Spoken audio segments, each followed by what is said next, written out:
What's up? I am Crystal Rosas inside of our Z100 Artist Interview Lounge presented by Celsius Energy Drinks. Today we're joined by a pop powerhouse, a visual visionary, a poetic heartbreaker from her breakout role in Disney's Liv and Maddie that earned her a Daytime Emmy, to her chart-topping single Boyfriend, which amassed over 400 million streams, peaked on the top 20.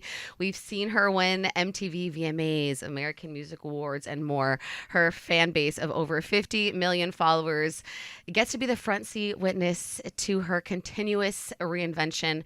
And we're going to see her take the world on Dua Lipa's tour, which is so exciting. Now, with her latest single, French Girls, dropping, we are entering the boldest, rawest era yet. Let's dive into the lyrics, the visuals, the glam, the world of Dove Cameron. Whoa, what an intro. I was over here listening and dissociating. I was like, she's making this up. I was like, not all those things. That was such an amazing intro. Isn't it crazy what you've done? I guess. I feel like when you've been working for a long time, you maybe compartmentalize. I forget what I'm doing if it's not this year. Yeah. Isn't that a weird thing? Because I was just I felt, I was like, that can't be real. But it was a very kind intro. Well, how does that feel to hear those things you've been able to do?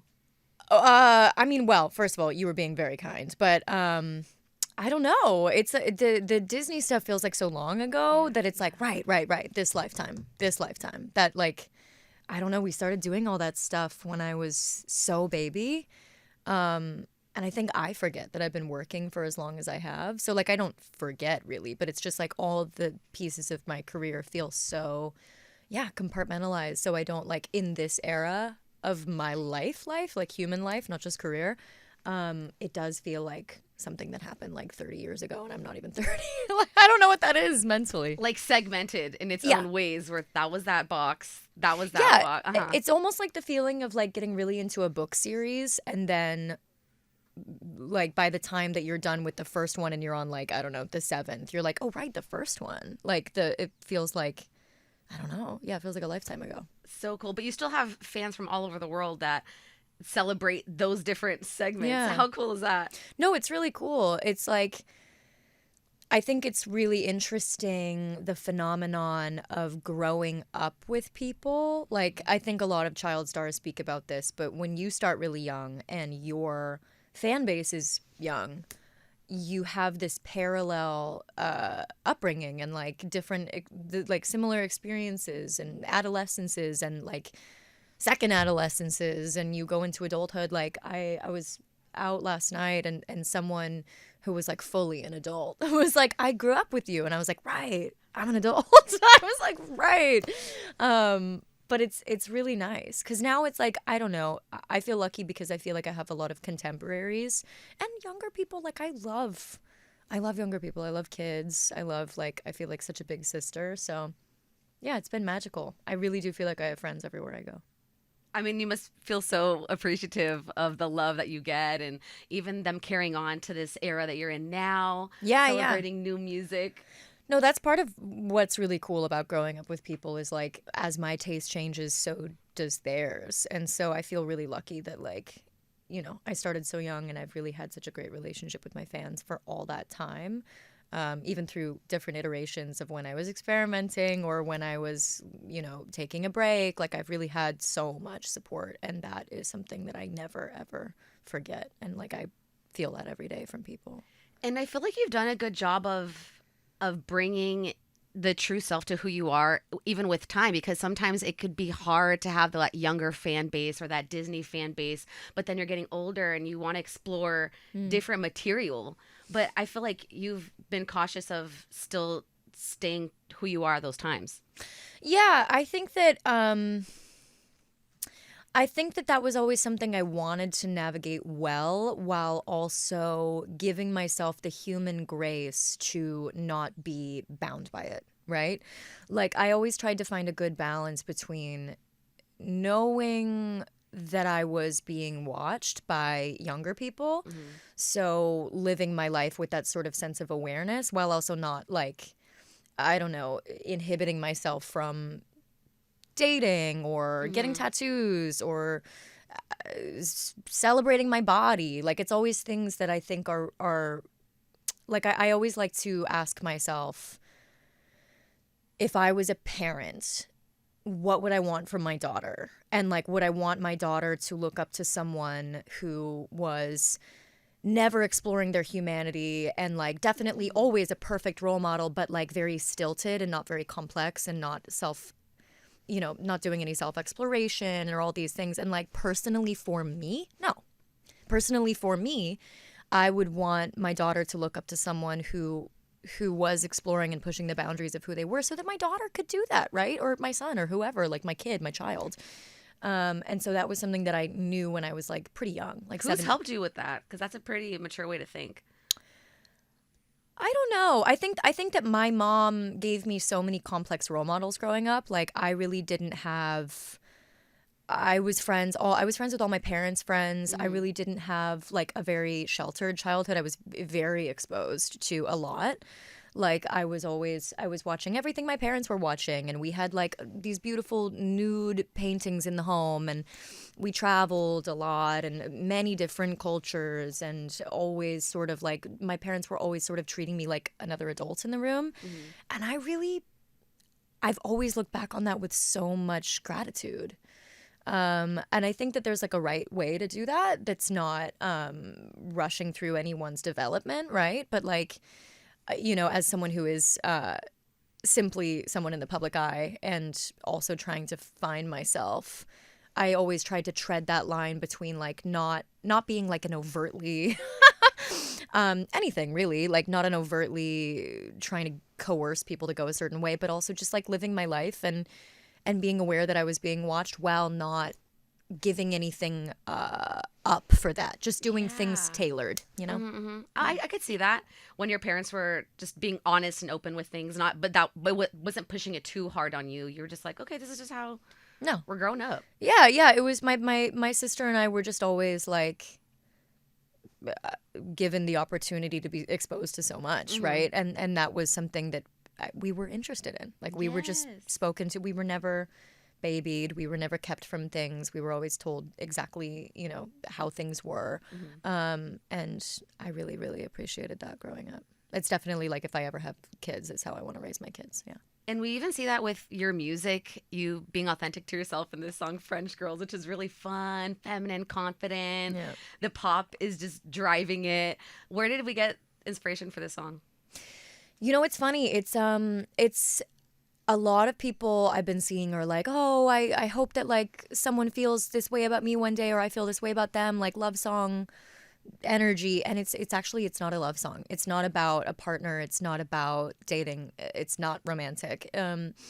It came about in this time where, and I've never really said this, so I need to like find a way to explain this that's not so convoluted, but it came about in this time where I had been sort of off the grid for a while. And when I was writing the album, it was when I was getting ready to sort of come back to the industry in a real and sort of focused and healthy way. And I had always sort of been aware of this struggle that I had, which was I really always wanted to keep one foot in and one foot out of the industry. I never wanted to be, because I saw what it did to people who I looked up to growing up. I saw what it did to some of my contemporaries and some people that I knew or barely knew or just was working at the same time. Like, I really developed this firm belief that if you lose yourself to the industry, it seemed very hard to get back, right? Like, it was just something that I wasn't sure that I was interested in doing, or that it was a good idea. And so I really have always striven to have a healthy, normal life at home with my partner, with my friends, like, just something that feels like it's completely divorced from my job, an identity outside of my job. And I struggled because all of the people that I looked up to who I found to be icons, most of them didn't do that, right? Like, to become these people that I have hanging on my wall that I consider some of the greats, they had to kind of dive in 2 feet, 2 hands, 2 eyeballs, into the industry. And I never really knew what to do with that information, because like these people who have become like essentially iconography, that like, you know, statues erected in my mind, my pop and acting heroes, and you know, what is that line between going too far and not going far enough with your job and with your identity inside your job, and paint me like one of your French girls, and the sort of like the lyrics in the verse, like the Sistine Chapel and all of these pieces of like iconic pieces of culture mixing in with like this pop Titanic reference, mixing in with pop in general, pop culture in general.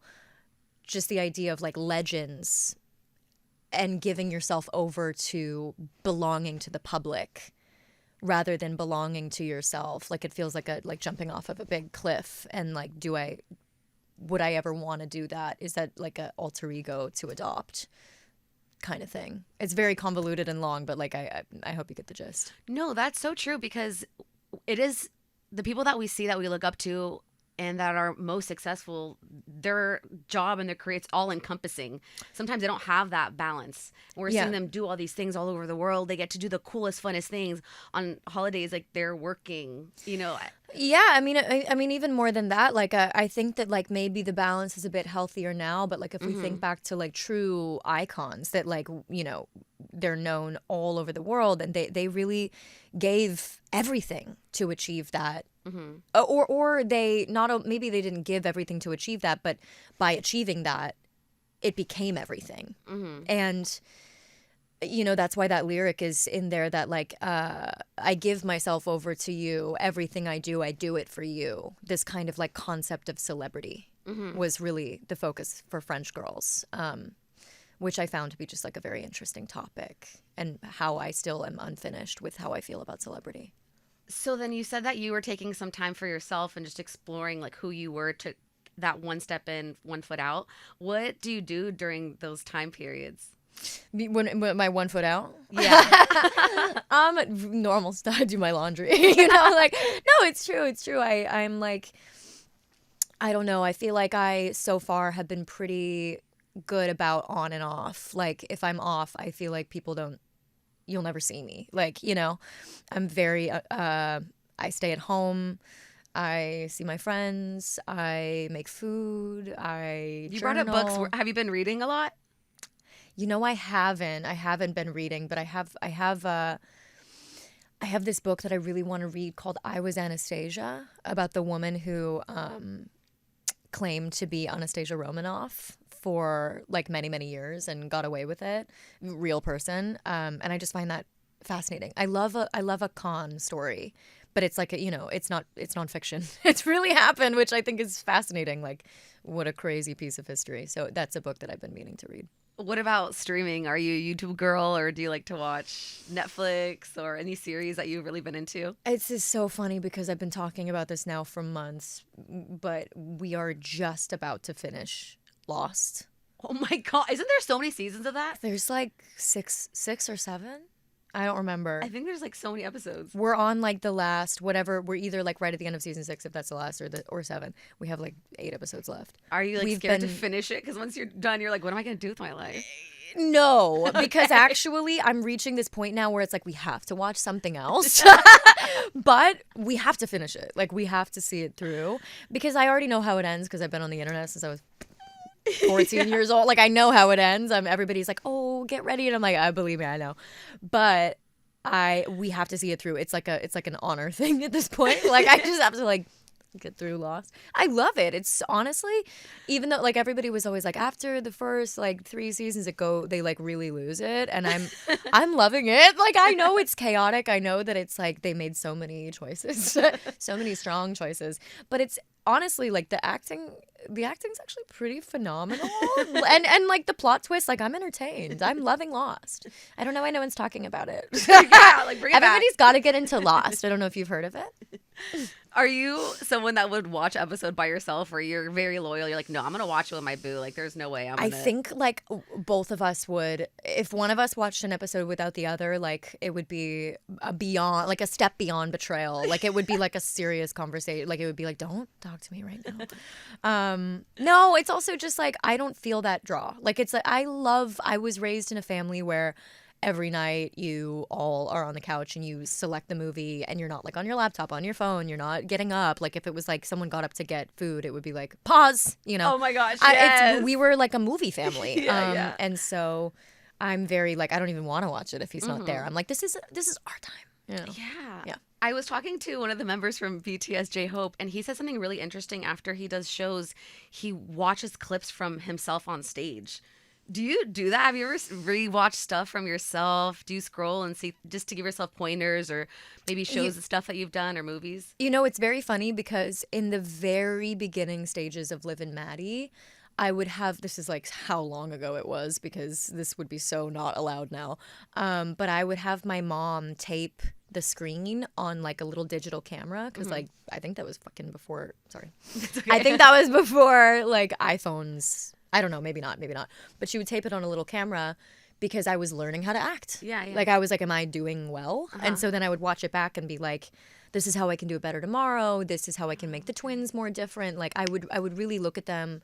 My mom would call them like whatever the tapes are, like game tapes, like that you watch like after like a football game or whatever. Yeah, gameplay tape, sports tapes, tapes for game playing with the ball. But I would watch them back like I was like, my mom would always say like, it's like you're an athlete and you're doing research. And I was like, so true. But it really helped in the beginning, and now I can't stand to watch myself. I can't stand it because honestly, I don't want to be aware of what I look like. I don't want to be picking myself apart. I don't want to be like, I really also think that at this point in my life, the sort of like being aware of attempting perfection and how can I do better next time is stunting my growth. Like it was something that held me back for a long time because it stopped being constructive and it started being destructive. And I think I hear a lot of people saying that because now everybody's on social media and it's like the sort of inward camera and the mirror is really toxic for me. And so I feel like at this point, the thing that is the most healthy is being like so unaware, especially when you are acting and performing. If you are, especially like I just started performing again after like 2 years of being like off. And so the thing that I have to work towards and like focus on is not watching it back and being like, oh, that was awful, I could have done it better, or like, oh, okay, I didn't like that, I'll do it differently. It's like that one's done, on to the next, and like being present with the feeling, because I've never watched a performer that was so present that then made a few mistakes that I didn't mostly remember that they were just so present. You know what I mean? Like I would rather watch a performer who I can tell is not thinking and is like just being there than someone who is like technically perfect and really boring. And I get in my head, so I have to naturally not do that. So like if I don't want to see anything that I do because then I will exponentially improve. Like right now I'm still really in my head about like performing again. So I need to not know. So that then like next time I can be like, nobody's watching, it's the 70s. Like, nobody has their iPhone out. I'm just doing whatever. And like I'm here to be with you, right? Because it's like this thing about being filmed all the time. You become the POV of the camera. And like that's not healthy. No, especially like I feel like we've kind of forgotten what performers are supposed to do. And I'm not saying I'm an example of this. I'm saying I'm working on this. I feel like as a performer we've forgotten that performers are meant to like mostly exude and not be picture perfect. Like It's art. It's a feeling. it's supposed to be. And like I forgot that. I fully forgot that. And I'm working on that. And I'm really only I'm like watching people who mostly remember that rather than the opposite. Because we got a lot of both right now. We got a lot of like really amazing performers right now that I'm like very inspired by. Well, we loved seeing your video, well, your snippets for French Girls Oh, too, and thank the you. ceramics, and Yeah. that was crazy. And people are wondering who was those clay faces that you're. So that's me. That was my friend Richie Shazam. She's incredible. Shout out Richie. She was like, I want to get some molds of your face. And then I was like, and then we break them. And then she was like, with a bat, with nails. And I was like, yes, Burn because, it. yeah. Take it. No. Yeah, because we just really like the symbology of kind of like, especially French Girls not being a love song, French Girls being about like identity and ego and, you know, how you find, how you fit into both of those things and what's you and all that, and what you can give and what you should keep. We loved the idea of having these molds of my face that I was destroying, almost like different iterations of myself, or like rejecting the ego, or also sort of embracing a newness, like claiming and reinventing. Like there's a lot of symbology in that was like, which is why there's like a video like where you pick up the broken piece at the end and it's like there's this weird shot of me looking like I'm like holding like a child. You know, it's like and it's like I think that's quite interesting because you have this like I don't know, like affection for like all the sort of broken older pieces of yourself that you have like chosen to either keep with you or like sweep out for the new. It's like an interesting idea. Well, we know that you're so intentional with your visuals, and then your fans just love to deep dive with you. How does that pan out when you're seeing their comments or seeing their ideas of it? I'm actually always pleasantly surprised. Like it's very rare for me that I feel like I have to like explain what I meant by something, not just visually, but like people, my fans and just people will pick things up in such an intelligent, I don't know, like English class, parse the poetry way. Like sometimes they'll be like, I feel like this is this, and is it tied to that? And I'm like, wow, like I really thought, like, I don't know, I throw out like 1% of something and they see the picture, which is really cool. Like, again, it just feels like being in conversation with my friends, which is really like kind of a dream. Yeah, people, they're so smart, so smart. And so while you're in this space and you're preparing to go back on stage, Yeah. Congratulations. Thank you. So exciting you're doing Europe with Dua Lipa. And Yeah. how is that prepping for that? We actually haven't started yet. We literally when I no it's when I get back from this New York trip that we're like every day in that rehearsal space. Yeah, because Whoa.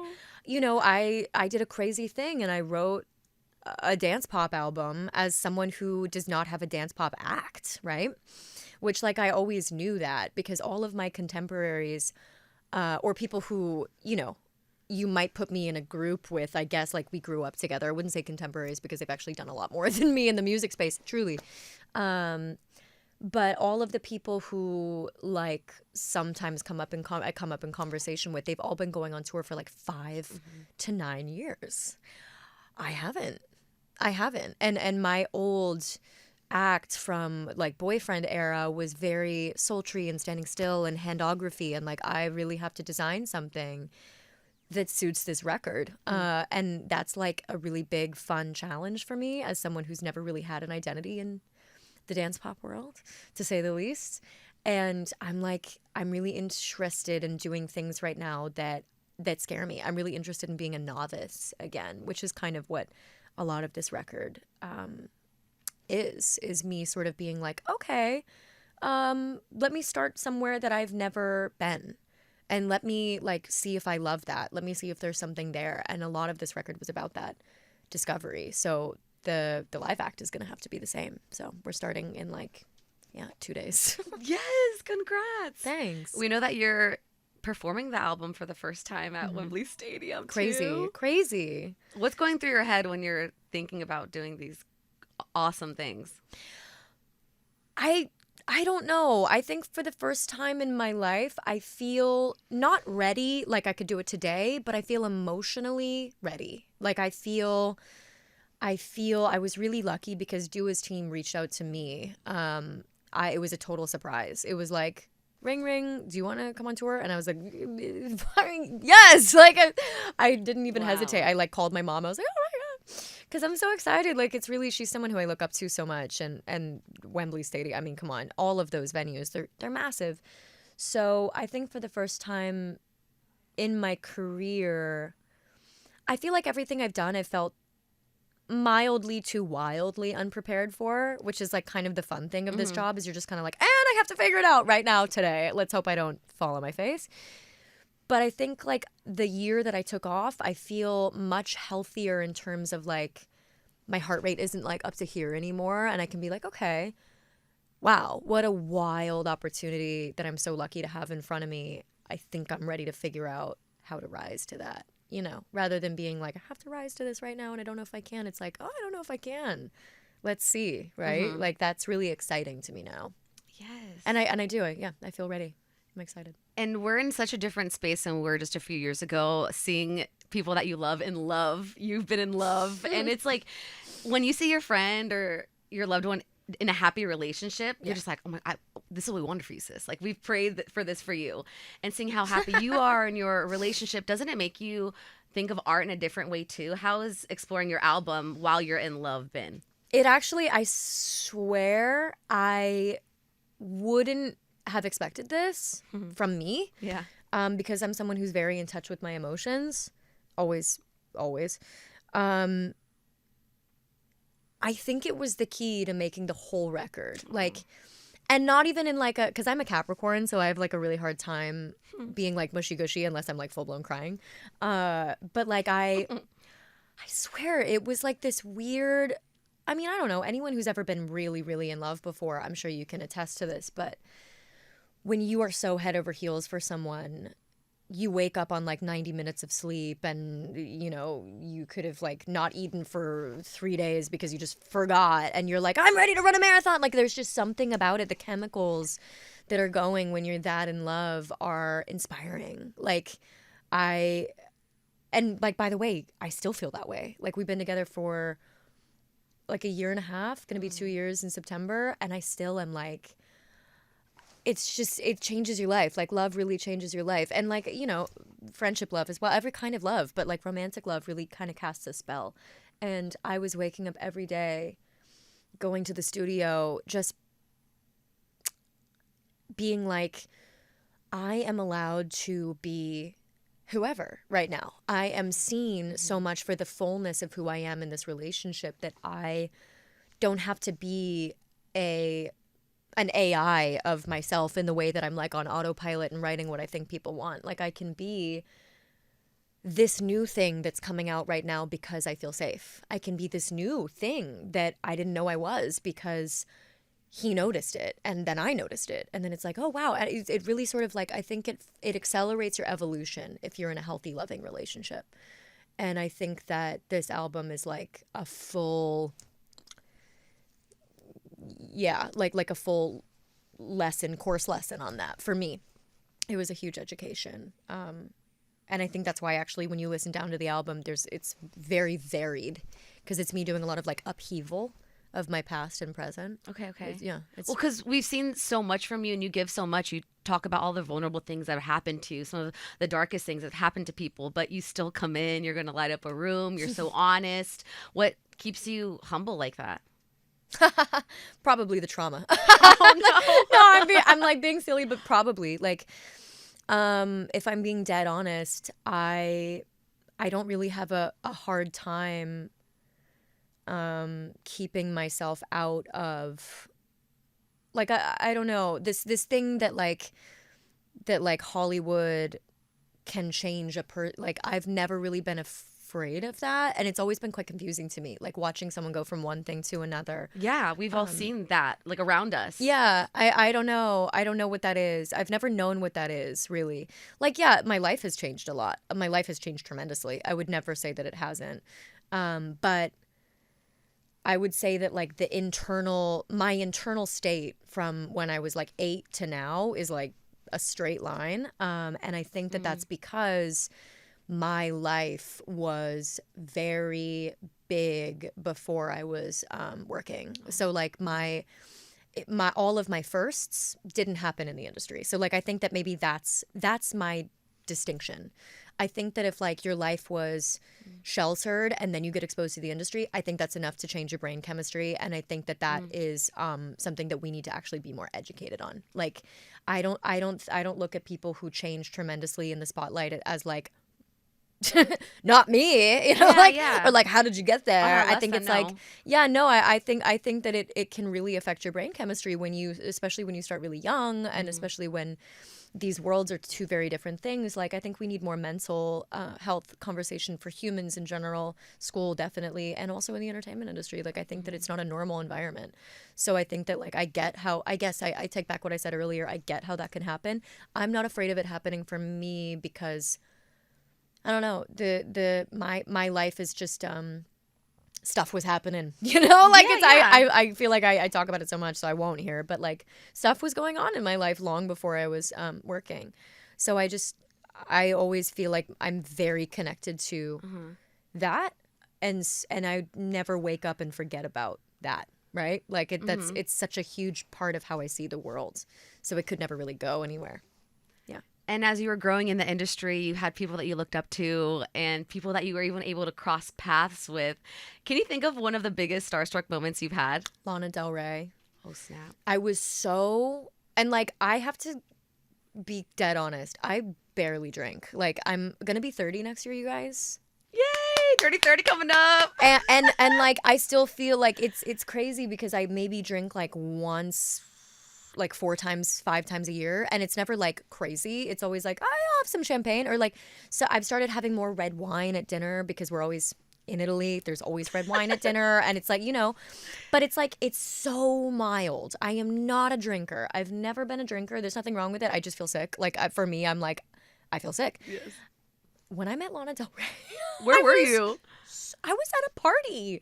I was at a party when I was like 22, and I was so drunk, not on purpose either. It was like I was so small and I was not a drinker, and so like I had 2 like vodka sodas and maybe it was one of those things where like I was drinking it and they were refilling it, so I like wasn't noticing, and I like hadn't really eaten very much, and I just remember seeing Lana and being like, oh my god, and like going up to her in this most like intimate way where I was like, you know, I love you so much. And she was like, I know, like never met me, had no context. I was like, you are my mother. And she was like, I love your outfit. And I was like, this means everything. Because like when you're drunk, you really are like, everyone's my friend. And she remembered me. She was very sweet. We like took a photo. She remembered me forever. And then I saw her like a couple times after that. And we were at the gym like last year. I was at the gym and she was at the gym. We go to the same gym, I found out. And I walked in and I was playing her song, which was like true. I mean, it's not that weird because I'm almost always listening to Lana. Wow. But I like came in and it's this very weird gym where you drive in and you're inside. And I didn't know she was going to be there, of course. And I drove up and it was like blasting. And I rolled up my windows and she like, I saw just the back of her hair. She was in all these rings and she had her hair done. She was looking like so beautiful, so fabulous. Was her alligator husband there? I think he was. Oh my God. But I think he was like in the truck. Yes. And she like slow-mo turned around because she's the love of my life. She slow-mo turned around. She was like, did you know I was going to be here? And I was like, no. And she was like, then why were you listening to my song? And I was like, because you're a megastar. Like, why wouldn't I be listening to your song? I'm in love with you. And she was like, that's so sweet. And then we like got each other's numbers, and that was the last time I saw her. No, I saw her at the Met Gala. Yeah. What do you be texting about? She texted me because she wanted to know what I was wearing to the Met Gala. She was like, do you like what I'm wearing? I want to see what you're wearing. And I was like, she's asking you for a Met Gala it's the coolest thing that's ever happened to me. Coolest thing that's ever happened to me, besides falling in love with my boyfriend. And being born. Those are like the top 3. Yes. Those are some good top 3s. Being born to my parents, my boyfriend, Lana Del Rey, asking me for advice. Wow. She is. Oh, yeah. I know. Mother. Has there been anyone that you haven't met yet that you'd love to ask a question to? Yeah. I mean, yeah, so many. I mean, I don't know. I met Tim Curry once, and that was a really big deal for me when like Rocky Horror anniversary was happening. I don't know. Anyone who I would want to meet? Yeah. That you're a big fan of? Selena Gomez said Judge Judy. Yeah. Oh, that's crazy. No, one of my main ones was like that's crazy. Like that's a really good one. No, like for I real. have to think about something as good as that. One of my main ones was always RuPaul. Oh wait, I've met RuPaul now a couple times, which is why she's my other mother. She's up on my wall, which I always feel weird about whenever I see her because I'm like, you're up on my wall. I like don't want her to know because it's crazy. I would love to meet Madonna. I would love to meet Madonna. I would love to meet Gaga, of course. I feel like my mains are like, what's that Broad City quote where it's like Madonna, Rihanna, Ilana? Like Madonna, Gaga, Lana, Marina. You haven't met Gaga? I have not met Gaga. She sent me her makeup and that's it. Oh, because she loves you. No, I don't think she knows who I am. Yeah, she does. Yeah, she no, does. I don't think she knows at all who I am, but I would love to meet her. Those are really the 4 women that raised me. It was like Gaga, Madonna, Lana, Yeah. Marina. Yeah. Yes. But there is so much talk about you in the Britney biopic. There Like, is? everyone wants you to play her. That shocks me so bad. That shocks me down. You don't Really? see those comments? No, I don't at all. You've been like the top 3 that everyone's saying. You I need to don't play know. I think Britney. it's just because right now I'm blonde and people know I can sing, but girl, I cannot dance like that. Like, give it to Tate McRae. Like, I want Tate McRae to play Britney. Take some choreo classes. You'll be right there. What are you talking about? Girl, you gotta be dancing like that since you were 6 to move like Tate McRae and Britney.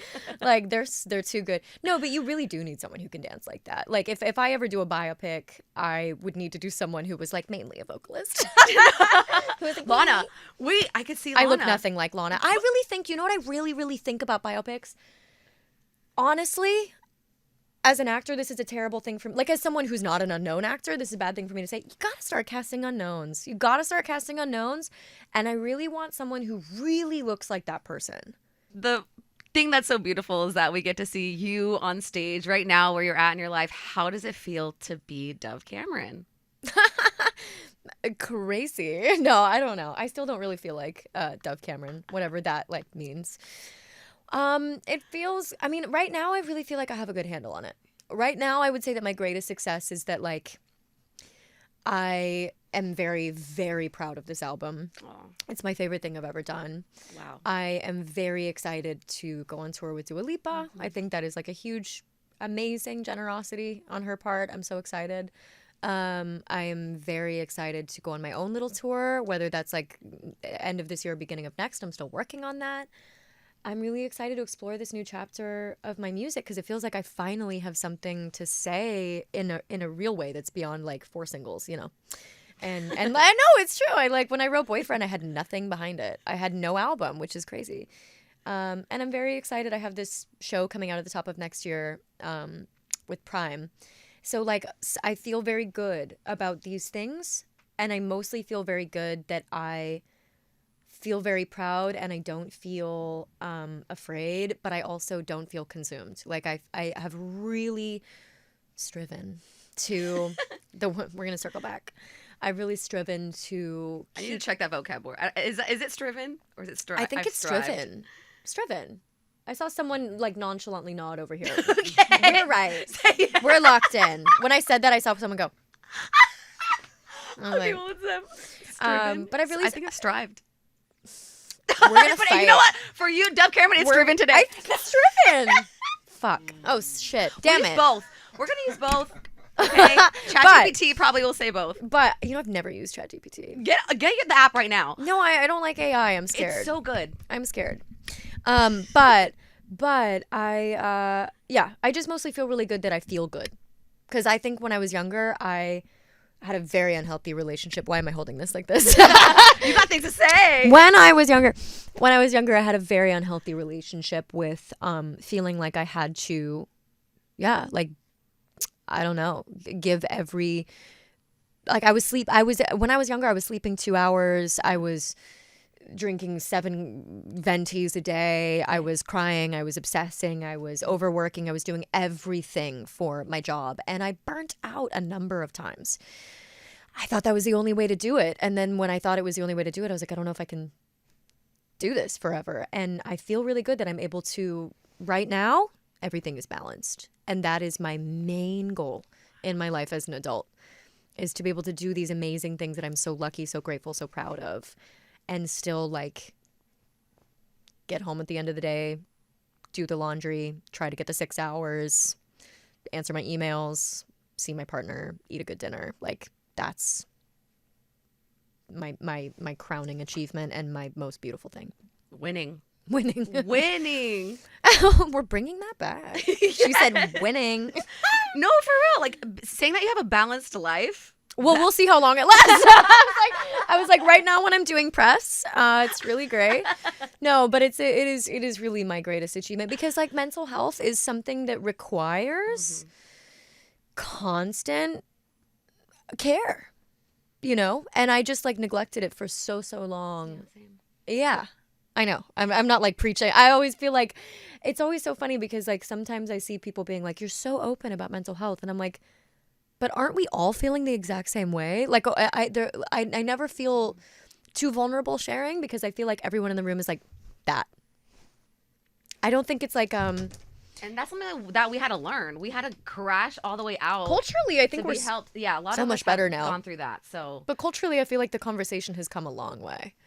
Because like I just really think it's so beneficial for people to talk about mental health in general, just to be like, oh yeah, this is a normal part of being a human. When we were younger, there was no balance like that. That wasn't even a word. Culturally, how far we've come in 10 years shocks me. Like I think about that a lot. Yeah. Yeah, it's wild. It's amazing. There's a lot of work to do still, but like that's why we keep up the conversation.